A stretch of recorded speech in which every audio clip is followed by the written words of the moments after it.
Samantala, pag-uulat mula naman sa ating CMN roving reporter sa Mindanao.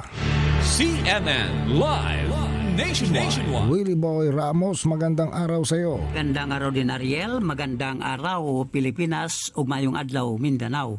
Magkatuwang na sinimulan ng iba't ibang ahensya ng gobyerno sa South Cotabato sa pangunguna ng Department of Environment and Natural Resources DENR Region 12 ang kanilang pagkilos laban sa illegal mining sa bayan ng Colombia, Sultan Kudarat Province.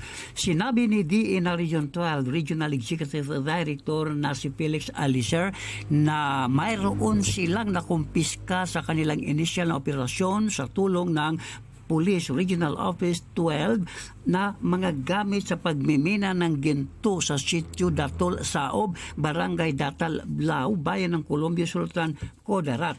Samantala, ang ginawang joint anti-mining operation sa DENR Region 12 at ng Police Regional Office 12 ayon pa sa Mines and Geoscience Bureau o MGB, ang operasyon ay batay sa mga reklamo ng local sectors na nagkulay tsokolate na ang tubig mula sa Dayalol River ng naturang bayan dahil doon na anod ang mga mining waters na may halong putik. Ang naturang joint anti-mining operations ay isinagawa matapos maorganisa ang isang interagency at multi-regional anti-illegal mining task force. Well, Ramos, CMN roving reporter ng Mindanao, Radyo Kalikasan, Hingog City based, nagulat ng live para sa CMN Pilipinas.